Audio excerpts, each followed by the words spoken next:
This is Manchester Voices, a podcast run by students at the University of Manchester.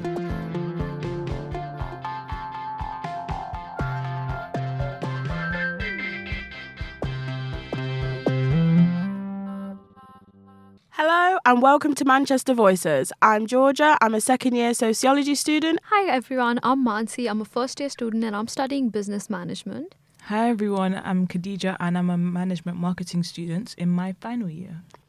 Today, my favourite fact about Manchester is in 1948 at the University of Manchester, Frederick C. Williams, Geoff Tootle and Tom Kilburn developed the first electronic store programme computer, which was called Manchester Baby. My interesting fact is that University of Manchester has at least 25 Nobel Prize winners amongst our current and former staff and students.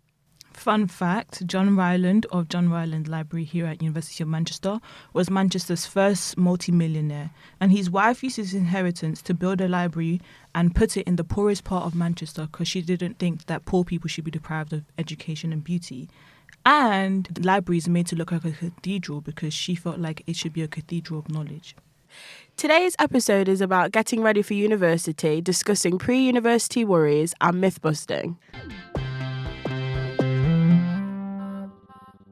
Were you worried about making friends at university, and was this a reality? I definitely was. It wasn't my top concern because I was like, yeah, everyone just makes friends, so I will. But obviously, at the back of my mind, I was like, okay, what if I don't find the right people? Or like, what if people don't want to be friends with me? No one would ever not want to be friends with you. No. That's true. But I think after coming here, it's like you can always choose. I feel like how social you want to be. It just depends on you, how much you want to go out. You want to put yourself in a position where you can find people. So I think that if you want to choose one side of the life, there's no restriction in that sense. Definitely. I can piggyback off of choosing how social you want to be. So I did think about if I would make friends, but at the same time, I wasn't too bothered because I'm quite a loner anyways. I'm a big homebody, so I'm used to not having like a gigantic group of friends. I'm definitely a low maintenance friend. I see you once in a while and that's enough for me.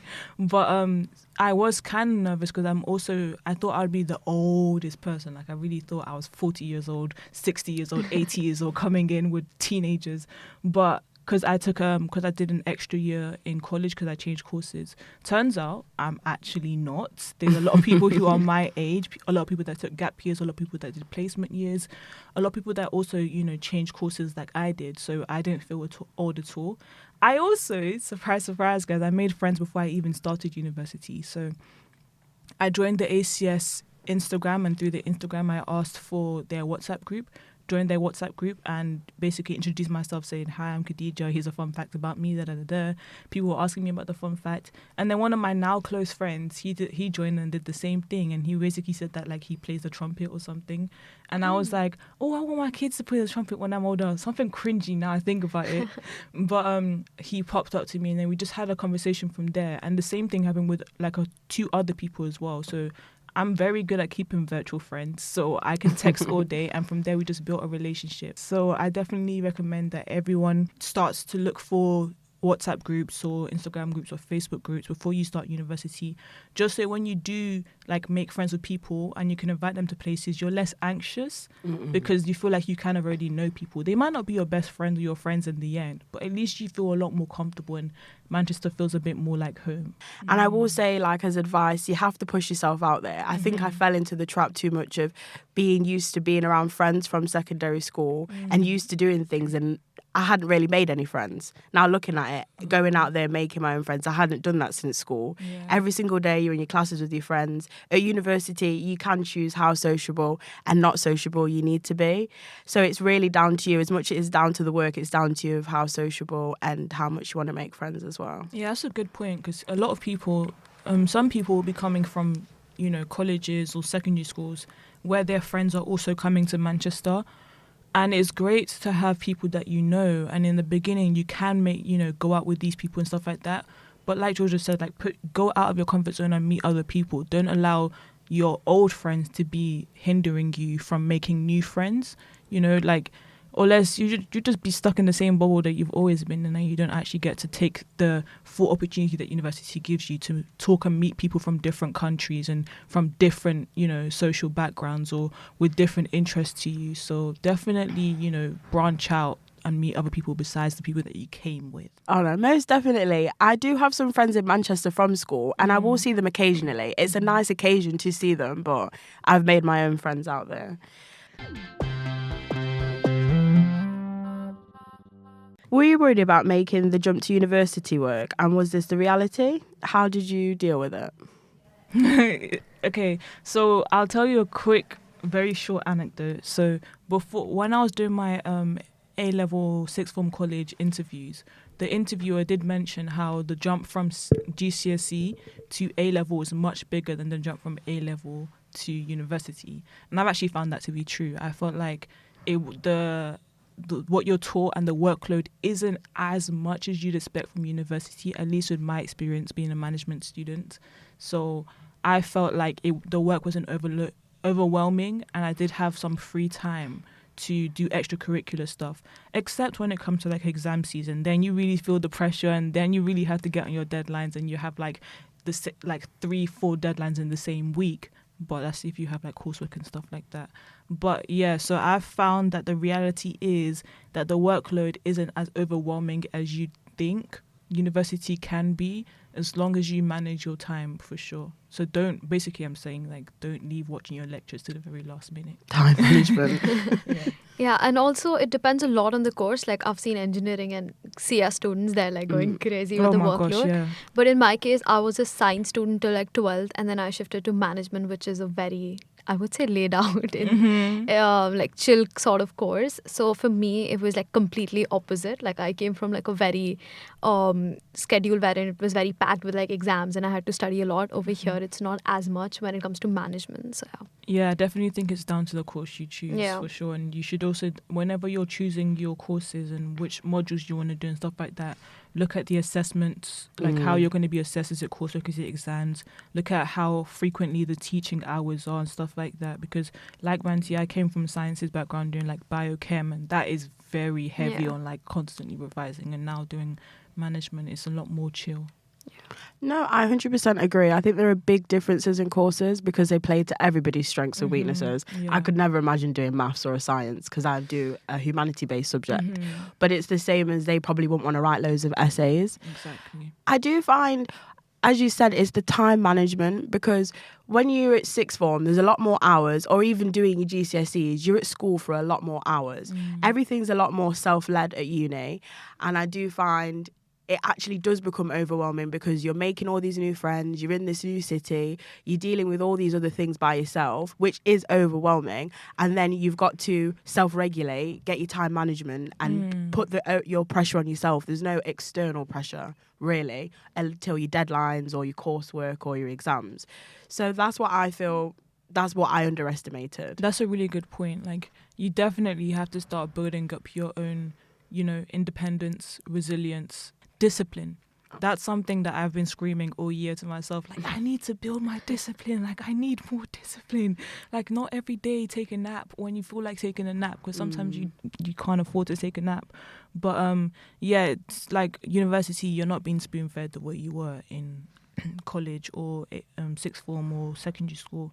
And unless your teachers are very, very, very generous, where they'll just walk you through what to expect and so forth, a lot of the times you get like your assignment, and from there they're like, okay, yep, go ahead and go do it. And you're like, wait, what do you want me to write? Exactly what do you want? And they're like, we can't tell you. Like, and also here as well, you don't, like, at least in my experience, when you get past papers, you don't get the answers to the past papers either. So you're just going from there, and it's either you send it to the teacher to mark it for you, or you just use your own, like, initiative to figure it out. So it is a lot more independent than what we've been used to prior to university. Yeah, and I would also say in the first year, like, it's okay if you slow it down a little bit because you're just settling in. Like, I know a lot of people put pressure on themselves. It's like, oh my God, the exams have started and everything have started. Why am I not like acing? You can't really get like 90s and 100s in university as easily as in your A levels or like GCSE. So you need to keep that in mind and just take it a little bit slow in the first year and just try to focus more on like settling down and making yourself comfortable with the place you are in. Absolutely. I think first year for most people should be, using it to build up your skills and learning what revision methods work for you, what kind of like time management works for you. Are you somebody that is good with procrastination and dealing with like on pressure, or are you somebody that needs to start the assignment or the revision straight away? So I think, first year, don't be so hard on yourself about the grades you're getting, like Maansi said. It's just about learning and figuring out this new space you're in. Were you worried about moving away from home, and how did you combat this? So I moved like internationally, so I was a little worried, but I mean it's a mixture of both, excited and you're nervous as well.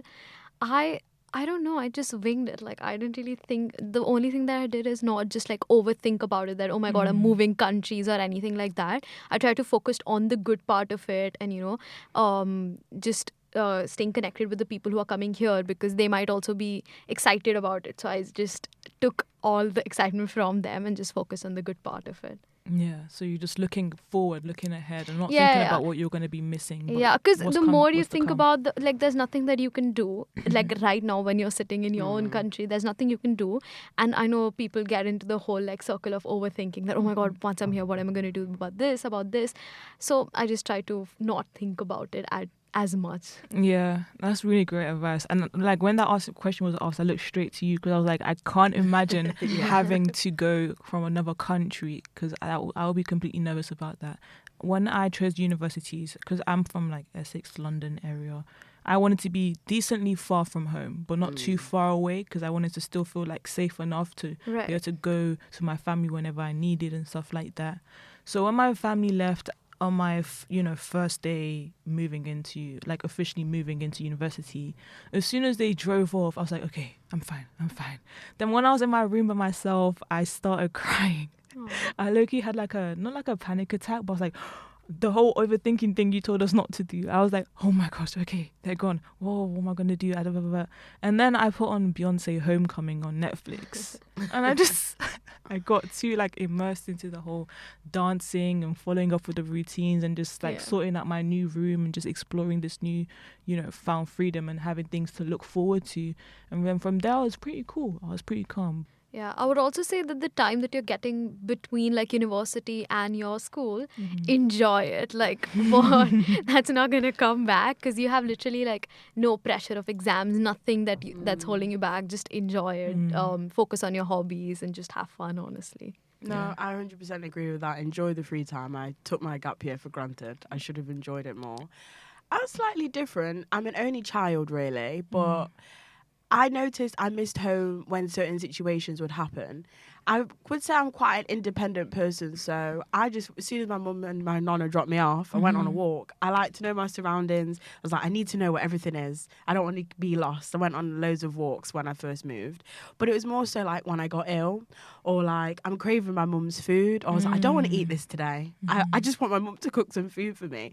Or I think, I've got to do my washing now, and I've got to cook, and I've got to do work. When usually you're used to your parents helping you out, or at least doing some of it. Yeah. So I think in those little situations, or when I became ill, I missed my mum so much then. It really, really hit home then for me.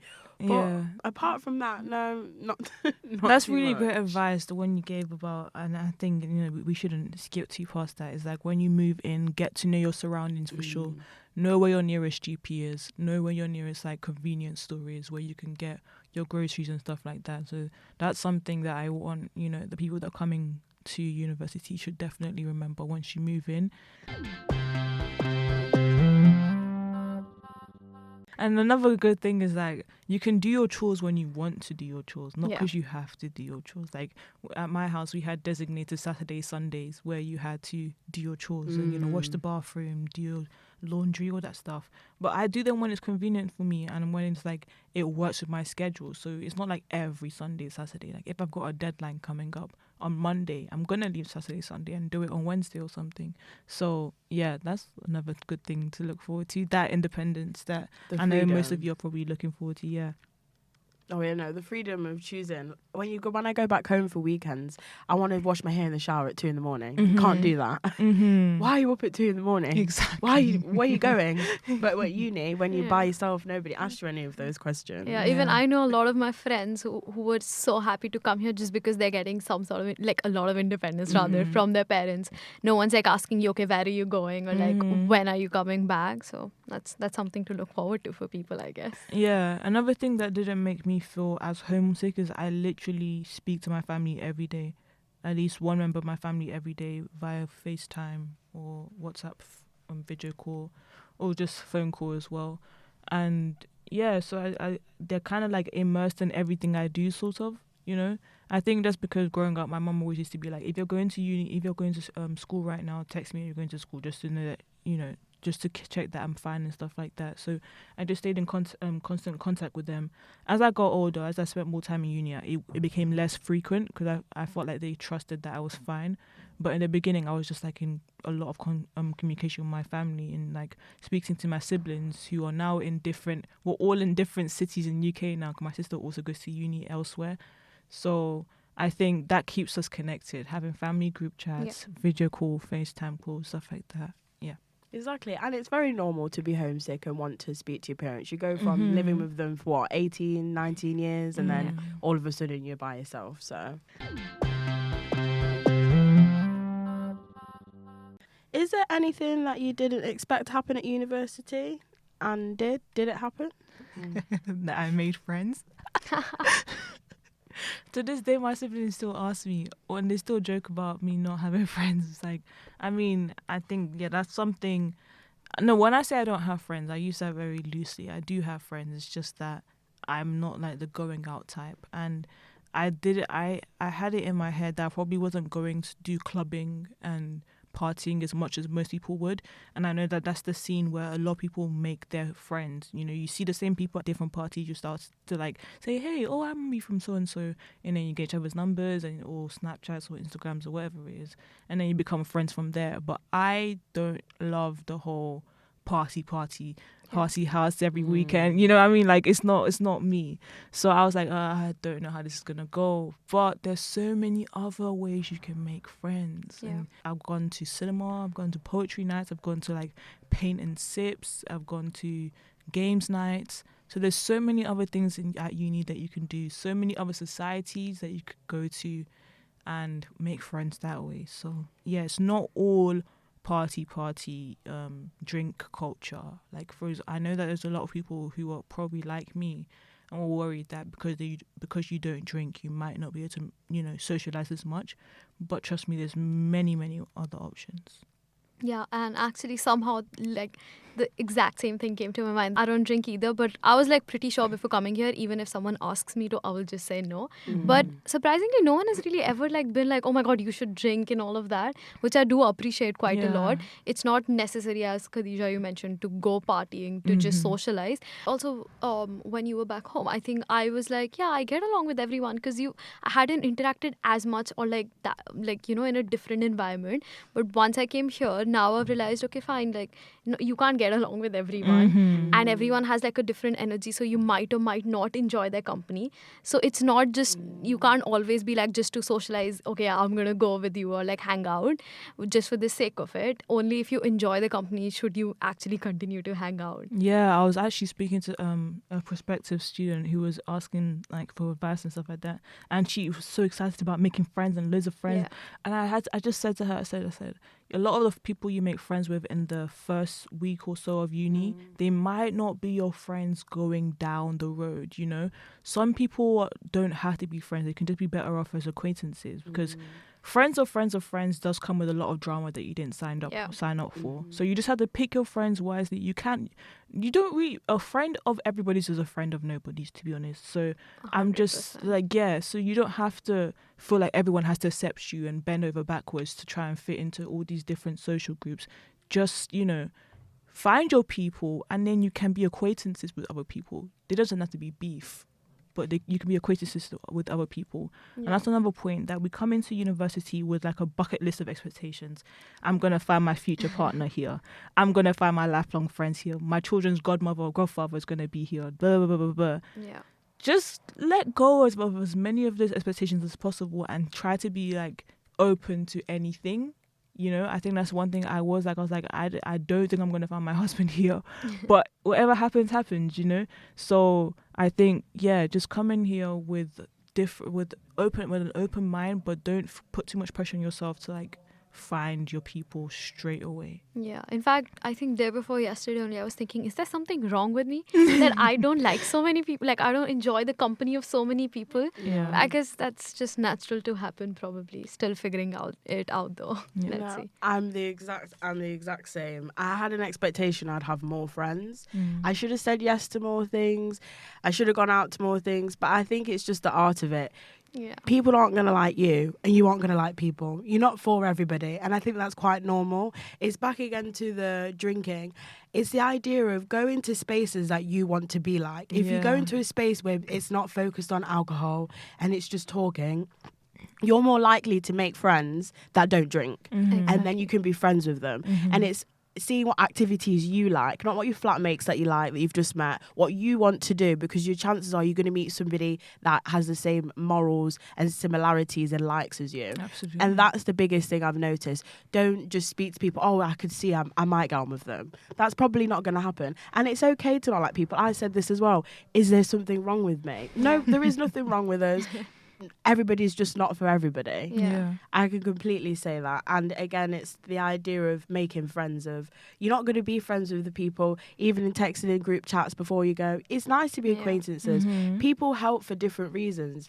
People's there for different purposes. You could see somebody in the library. They could be on your course. It could be a course mate. You could have library sessions with them. But you're not going to live with them. You might find other people you're going to live with. And it's okay. It's learning that you have designated people for designated things. Exactly. It's okay to not have a big group or do big parties. Yeah, like some people can be just for the fun part of it, some can be just for the study part of it.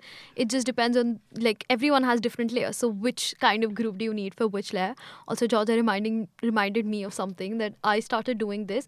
So instead of like running after people, like running after friends and chasing them, try to find things that you like, activities that you love, do those, and somehow you will find people. Like for us, we found so many content creators which we was in touch with.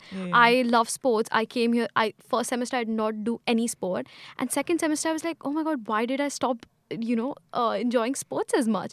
And then it was a whole different experience. I loved the university life even more, and then I found so many people there who love sports, and you have something to talk about, because sometimes people are from like different backgrounds, right? So you don't really can't find that common ground. What should I talk about? So if you have a common interest, a common hobby, that really helps. So just again, instead of doing all of that, oh my god, I want to be friends with that person, how should I do it? Just focus on yourself, and you'll probably attract the right kind of people. And we close on the news from the BAFTAs. Congratulations to Professor David Alushogo, OBE, who was presented with a BAFTA Special Award at the recent BAFTAs for outstanding contribution to television. Tribute was paid to the professor for his ongoing legacy and impact on the television industry and society, for widening perspectives of how history is presented and expanding the diversity of stories told. Also at the same ceremony, alumna Mira Sial was also recognised as she was given the highest fellowship award. So congratulations to her too. Thank you for listening today. This was Manchester Voices. Okay, bye guys. Bye.